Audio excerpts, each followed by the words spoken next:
All right, we're back with another episode of the service-based CRM audio. And with me, Ms. Sarah Gentleman. How you doing, Sarah? Doing fabulous, Shawn. Happy whatever day of the week it is. Yeah, I don't know. It's Thursday. Yeah. I don't know. I literally the other day, it was a Monday, and I couldn't remember if it was actually Monday or if it was still the weekend. And I'm like, oh my goodness. No. I'm like, no. The only way I could figure out that it was actually Monday. It was Pokemon Go Fest the 2 days prior, and I said, okay, that was literally on Saturday and Sunday, so I know, okay, it's Monday. Okay, so I have problems with the days of the week, like the weekdays. Yeah. Monday through Friday, of remembering what day it is. Yeah. But I certainly know when it is Saturday and Sunday, so Yeah. I've got that going for me. Yeah, no, Saturday and Sunday is good. Saturday and Sunday is not. But no.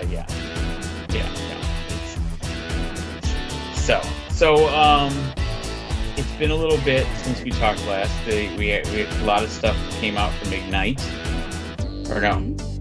Was it Inspire? Inspire. Yep. We talked about new features, the Wave 2. Yep. Yeah. Well, yeah, Wave 2. That was a lot of stuff happened. Mm-hmm. Dataflex, Microsoft Dataflex, and Dataflex Pro. We talked a little bit about that on the last episode of CRM Audio with Joel and George. So that was, I don't know. I don't know. I'm still, we'll see. I don't. Is it okay? The uncertainty, is it the name? Is it the? Well, it's the concept. Not to reiterate what I said on the other pod, but I think it's just licensing. Yeah. Because it's the same thing on both sides, whether it's Teams or old CDS. It's just what you have access to within it, which is great, and it did give me an idea for what to discuss today. And with the prevalence of Teams, I mean, isn't it weird that Ignite, like 2-3 years ago? 2 years ago. 2 years ago? 3 years ago. 3 years ago. Yeah. I don't know. Again, time. Yes. But I remember I attended a session talking about how to optimize your Teams implementation. And I came away and I came back to work and I said, we got to change everything in Teams. We're doing it all wrong. This is great. And now it is like the hub it's like the nexus for everything. It is. It's getting to be that way. Absolutely. It's crazy. I mean, in a cool way. Oh, absolutely. But I mean, and now with Dataflex, Microsoft Dataflex, I got to remember, you got to say Microsoft in front of it. Now with Microsoft Dataflex as part of integrated into Teams, and now how you can create these apps within Teams, there's for us partners, it's interesting because where do you create an app for users specifically in Teams that you're sending data to and from? It's interesting. There's all kinds of new scenarios in my head. There's all kinds of new opportunities and possibilities. It's exciting, and yet I'm not sure. It's one of those things also where it's like, well, do I want to know about that, or do I want to just know the people who know about that?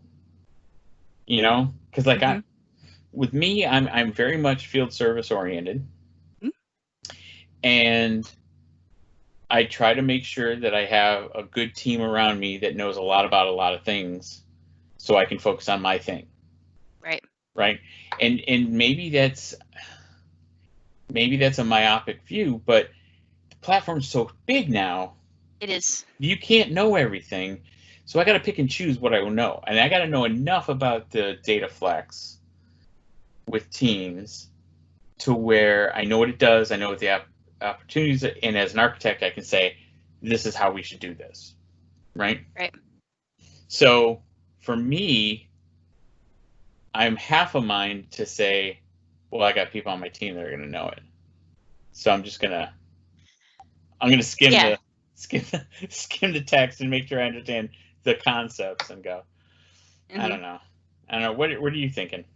No, I agree. I think because you brought up Ignite, and it was actually this last Ignite we recorded an episode was myself, you, Joel, and Ben Vollmer, and we were talking about I think we were talking about AI and just how it was announced at Ignite before, and now what changes it's had. And Ben made a really good comment of, like you said, the platform is so big. And he particularly looked at me and pointed at me, not that anyone could see on an audio podcast, but he said it's hard for Sarah to know everything, to know a little bit of everything, or to know it really well. Right. So you kind of have to pick your specialty, your passion in the Power Platform. Now Microsoft DataFlex Pro or Microsoft Dynamics 365 Field Service or Customer Service or whatever. You got to kind of pick your area. And then like for me, sometimes the project I get on is that's now my new specialty. Right. If you're doing a completely custom Power App, I think we're still calling it Power App. I don't know, but anyway, or an XRM implementation or a custom application built on the Power Platform, however you want to put it. Right. You tend to have that as your specialty for that project. So like for you, field service. I mean, if that's your area, and you know it really well and you can implement it well, that's where we're going. It's no longer that overall general knowledge, except for your like pre-sales. You know a little bit of everything. It's like a Jack or Jane of all trades, but master of none. So I think we're going that route. Yeah, but you got to know enough to know where the hooks are. Exactly. Where the data goes out. Even with field service, you got to know a little bit about F&O now, or supply chain. You got to know a little bit about finance. You got to know a little bit about those things because that's where data's coming in and out. You got to know a little bit about sales. You got to know a little bit about customer service because there's stuff coming in and out.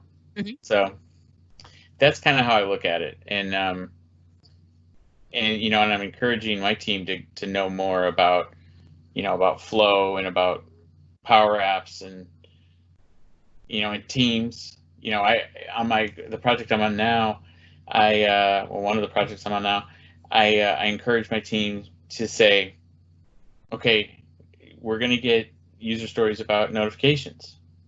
It's going to happen, but we're going to do something different. Every notification is on an email. And they looked at me like, what are you saying? And I said, well, because think about it, it doesn't make any sense anymore. Wait, you said every notification is not an email? Right. Okay, just want to make sure I heard that right. You said it pretty quick, so I had to clarify. Every notification is not an email, necessarily. Right? There are instances where it should be an email. But that's not a notification to me. How would you define that? How would you define an email in that case? If it's not a notification. An email is an outbound message. Perfect.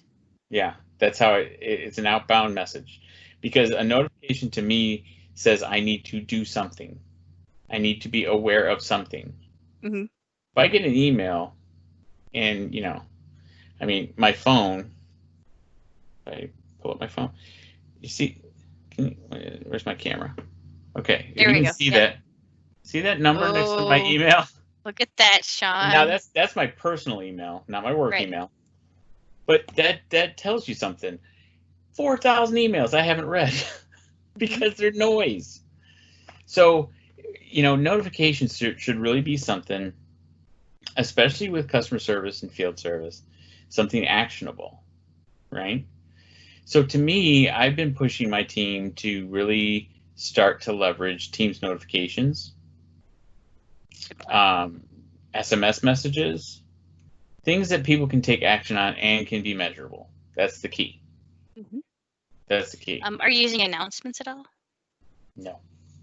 Just kidding. It was such an old feature of of dynamic CRM back in the day that I actually don't even know if I ever got it to work, if it ever worked. I did use it on one project.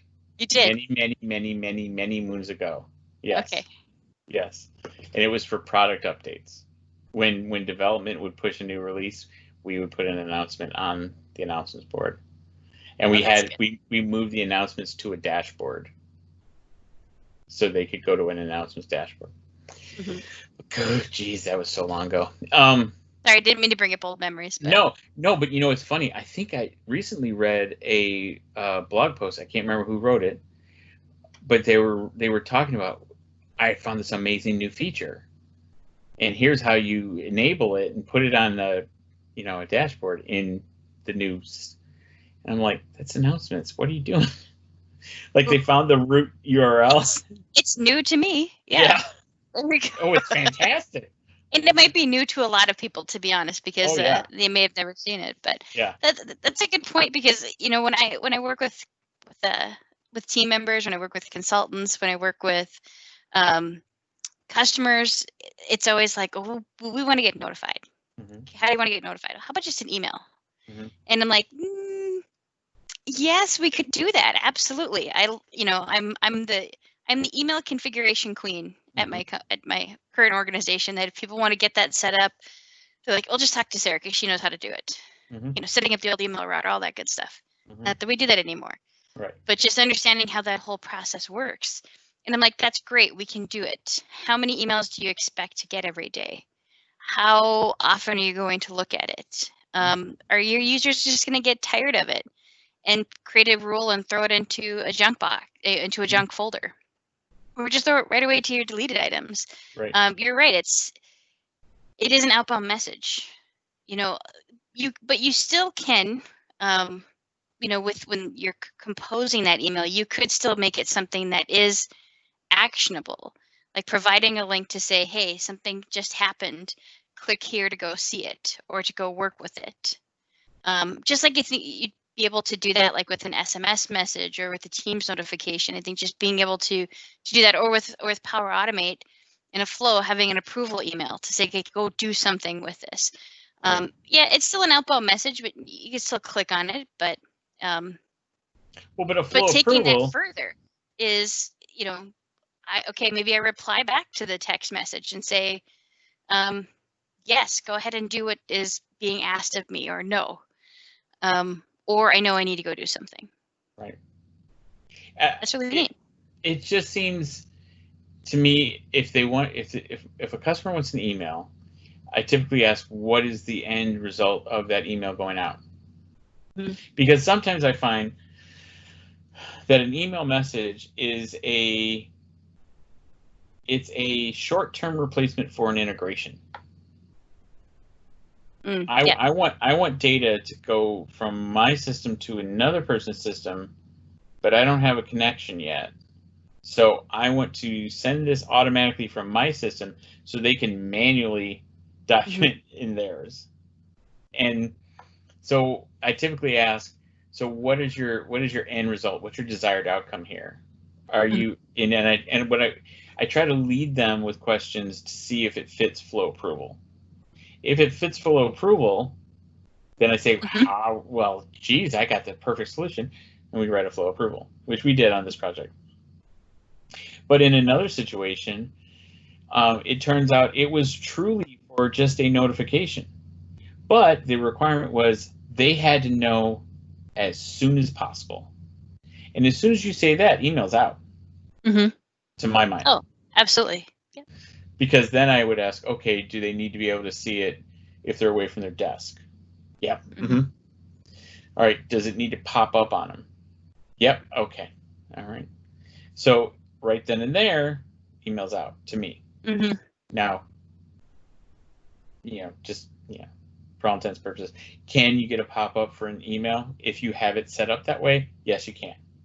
However, with the other 100 emails that you probably get within a span of an hour. Correct. So that's when I went to a Teams notification, and now with the Teams connector being enhanced, where you can do adaptive cards, you can do all kinds of cool stuff. You can do @. mentions. Mm-hmm. I mean, it opens up a whole world, because then when you do mentions, I might send that notification to a channel in Teams, but if I mention you, you're going to get called out, and you're going to see it in your notifications. Mm-hmm. And depending upon how you set your notifications, I can also get an email. Correct. If I got to it right away. Yep. So that worked out fantastic for this customer. So it made me really think about notifications and how they have truly evolved.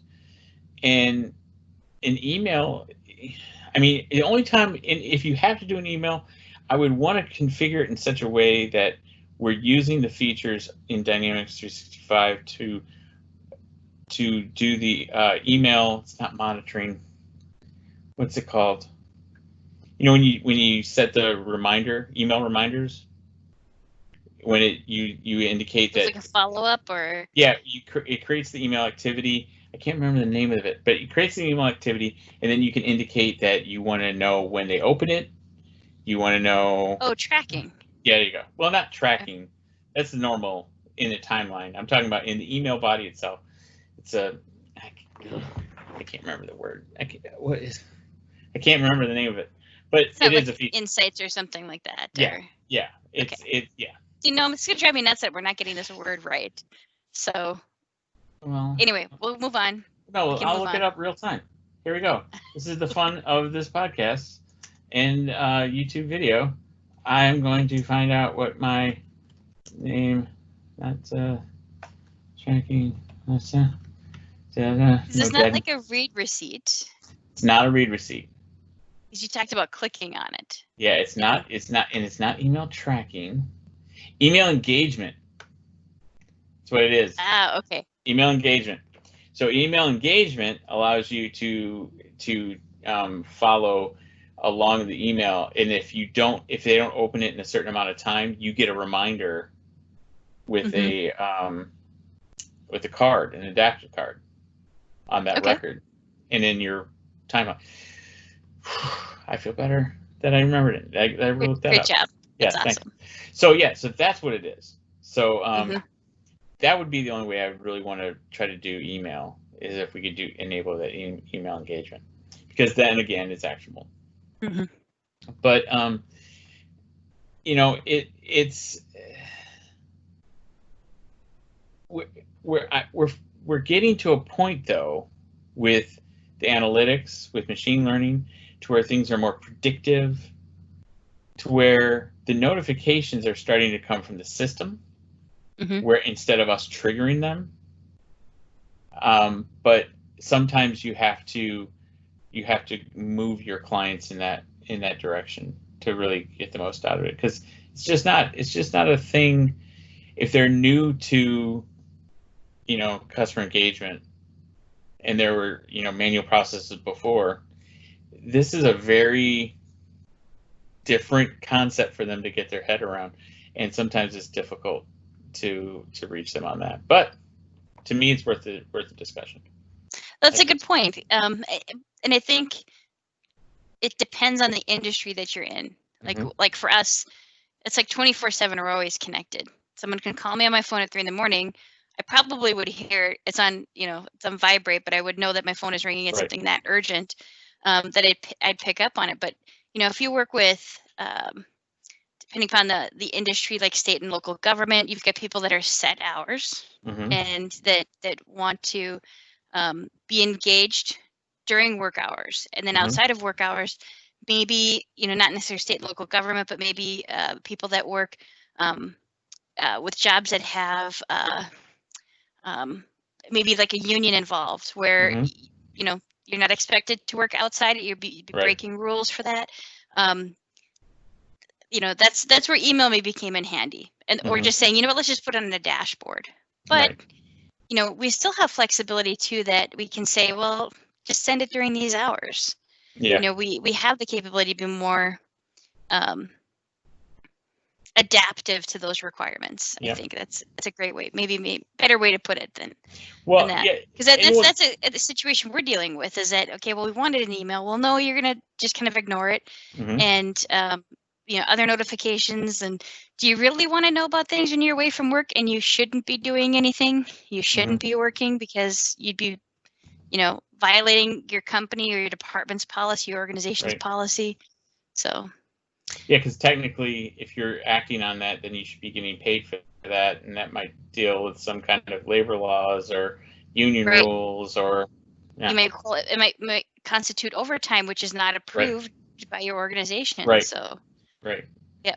Yeah. I've actually had that situation where someone's worked after hours, and I got, not to derail the conversation here for just a second. Someone was saying, "Oh, I got a problem with this record," and I look and I say, "Well, I saw you in the system on Sunday doing this." And then this person messaged me privately and said, "Yeah, I was just checking things. Please don't tell anybody because I wasn't supposed to be doing that." And I'm like, I don't care, but obviously your boss does, because that could be overtime. And but that's the great thing that we have in Dynamics, is we can see the auditing history and who's doing what. And but yeah, that's a great point. Double-edged sword. That's where you come into summary emails, right? Yes. Once a week, on a Monday or on a Friday, you send a summary email for, maybe notifications you missed. Here's a summary of it. That's when email works, right? And also you have to make sure, especially with Power Automate, depending on how you're creating the email, you have to also ask now, okay, do you want that tracked against the record? Right. Or do you not care about that? Because depending on that, tells you how you're actually going to build that process. So many things. So notifications. Who'd have thunk it would have been such a good topic? Right, and then that could literally get you into a pretty deep rabbit hole. It's good. But yeah, it's those little things that it seems like. I want to say that we end up having our customers kind of lose their willpower because we have so many options. Yeah. And for them to pick one, so then you have to kind of guide them into that and say, well, you know what, I think you should do it this way. Things like that. What I tend to do, and this is kind of sneaky, but to get them to want to do Teams notifications, I first ask, so how much are you using Teams? Oh, we're getting there. Well, this could really enhance your ability to engage with the team. And they're like, oh, I'm returning my Teams investment. Okay, yeah, no problem. So, there we go. Yeah. So I'm sneaky like that. But I want to talk about one other thing, and it's something coming up in a couple weeks. And I got my little notes here on my phone, so I got to do my face. And that is an event that Auntie Bajunin, and I always get his last name wrong, so Auntie, I'm sorry if I said it wrong. Mark Christie and I are working with Ben Vollmer and the product team, field service product teams, to create August 12th through 15th, and that is the Field Service Bootcamp. Oh. Yes, write that down. It's a Dynamics 365 event. Writing it down now. Yeah. The 365 Saturday event, and I'll put a link in the show notes on how to register. But the cool thing about this is, on the Saturday, the normal Saturday day, we're going to have it packed with community presenters, community speakers. That'll be a lot of fun. But the 3 days before it, we have direct product team involvement and interaction. So, like the first day, Wednesday, August 12th, we are going to have advanced scheduling for field service scenarios with the product team for your universal resource scheduling, which is really cool. They're going to present. They'll be available for questions. It's going to be really cool. And then the day 2, Thursday, August 13th, is inspections and Dynamics 365 Field Service Mobile Power App. So we're going to talk deep dive about the mobile app. We're going to deep dive about inspections. And if you haven't played with inspections, it's really awesome. I have a blog article on how to enable actions from inspection using Power Automate. Really cool. I'll put a link in the show notes. And then on the Friday, August 14th, it's utilizing remote assist for field service scenarios. So we're again, product team interaction. We're going to talk about how to enable it, how to use it, what's coming in the future. A lot of cool stuff. And you know, we're lucky enough to get a really cool keynote from the product team. It's the investment that we're seeing from them is great, and they're really excited about it. And we got a lot of cool speakers lined up. Let's see, when is this going to go? Yeah, by the time this comes out, call for speakers will probably be over. But I'll have a link in the show notes so you can see who all the speakers are, and it's going to be a lot of fun. It's you know, 2 hours a day for the first 3 days, so that's 6 hours, and then 8 hours on the Saturday. So that's, you know, 14 hours of field service content for free. I mean, it's amazing. It's really cool, and that's awesome. I hope we, you know, as long as I'm sure it's going to be successful, but you know, having the 365 Saturday field service Saturday event like this, it's good. It's huge, and you know, I hope we'll do it again.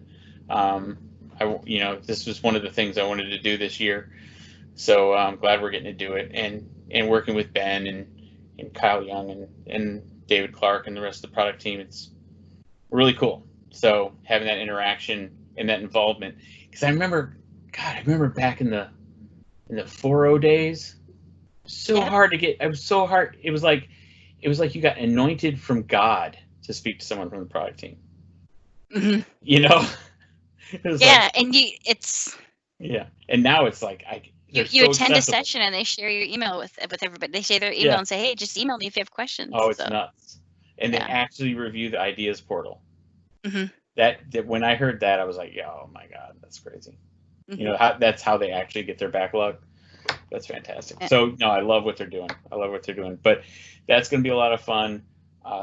It's going to, you know, be jam-packed information from Wednesday to Saturday. So, you know, register. And like I said, links in the show notes. But I think that does it. I think that's a big chunk of information that we've laid out for everybody, and I think it's a good place to stop before we give too much information out.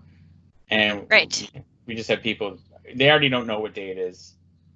Exactly. So here's your notification. That's right. Check out the show notes for the Field Service Bootcamp. I am super excited. I'm going to go search for it right now and find it because I want to learn a whole lot more.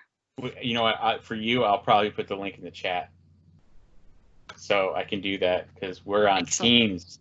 Yes, we are. So look at me. I'm gonna do that right now. There you go. Share that and sign up and get everyone I know to sign up. I just did it. So Miss Sarah, for everybody that's listening and everybody that's watching, if they want to get a hold of you, how would they do that? You can follow me on Twitter at SarahJ_ND, or you can catch me on the website, sarahjelinek.com. If you spell it right the first time, it's awesome. If not, just you'll see something, or LinkedIn. Feel free to connect with me there too. And it's I'm gonna see if I can remember it from. I'm not even gonna look at the Teams screen. JELINEK. Oh yes! Hey! Awesome! I was super excited. You know how many times it took me to get that right? A lot. So, some people can't even spell my first name right. They keep forgetting the H. Yeah. So that's okay. Well, you can. I answered to either. You could get John, Scene. Yeah. Shawn with a U. I mean, I get all kinds of them. So you know. But for everybody else, if you want to follow me, I'm CRM Hobbit on Twitter. You can check out my blog at crmhobbit.com, and you can reach out to me on LinkedIn as well, and I'll put all that in the show notes as well. So thank you, Sarah. It's been fun. Thank you, Shawn. And until next time, old school wise, we are at your service. Thanks, everybody. Thank you.